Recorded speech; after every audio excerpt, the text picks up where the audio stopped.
Hi everyone! I want to share a personal story with you today, something from the very beginning of my career.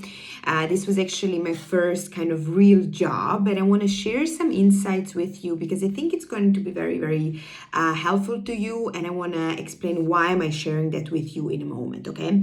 So, for those of you who don't know, I completed my bachelor's degree in hospitality management, right? So I studied hospitality, I went to a hospitality university in Switzerland.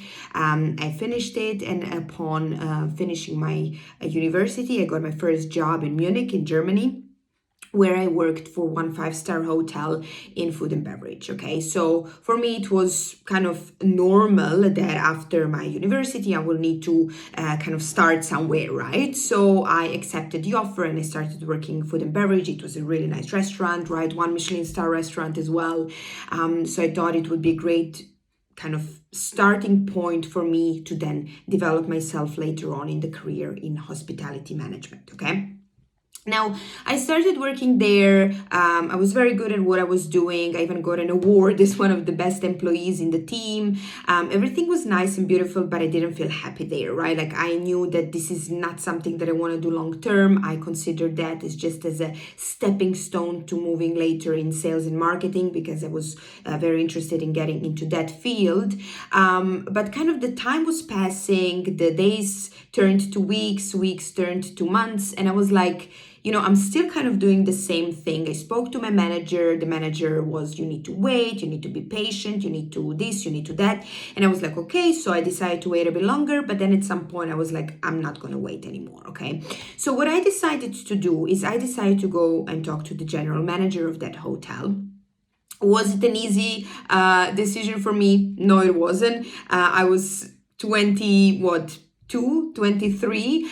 So for me it was like, talking to the GM, that's a huge thing, what he might think and whatever. But I knew that I needed to make that conversation with him. I knew that I needed to talk to him, and I knew that I needed to talk to the person who was, in my opinion, the person who could make a difference in my career, in my life at that point, right? So I organized the chat with him. I explained to him that I consider myself to be more useful for them, so to say, right, in some other department or specifically in sales and marketing, that this is where I want to build my career in. This is what I'm interested in, and I wanted to understand what are my ways that I can get into that field and what would that mean for me in terms of the time frame, right? When can I expect that will happen? And then he was also the one who said, you need to wait, you need to do this, you need to do that. I came back home and I was like, all right, so let me think about my priorities. Let me think about my goals. Let me think about my aspirations. Let me think about what I actually want to be doing. And I realized that waiting for them to be ready for me to get to the next level is not something that I want to do. I didn't want to wait, right? Because I wanted to use every day of mine to the best of my abilities. And I know that I wasn't using not even 10% of my potential in the role that I was in back then, okay?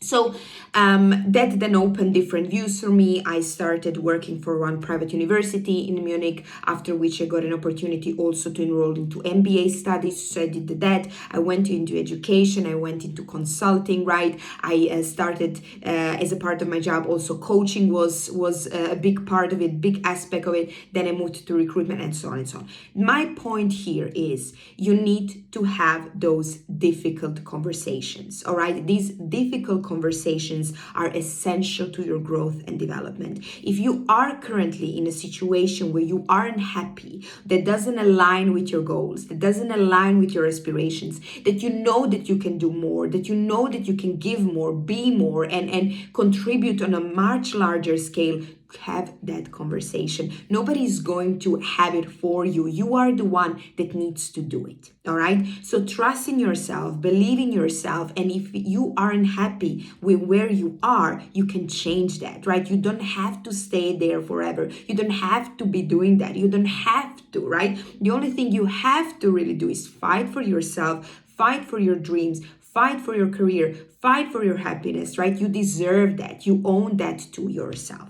So I just wanted to share that because it was a really a big point in my life, and that also taught me that, you know, at the end of the day, we're all human beings, right? If somebody is a GM, or if somebody is a partner, or if somebody is the owner of the company, they're still human beings, right? And again, you are there to stand up for yourself, stand up for your dreams and aspirations, and you have 100% right to do that.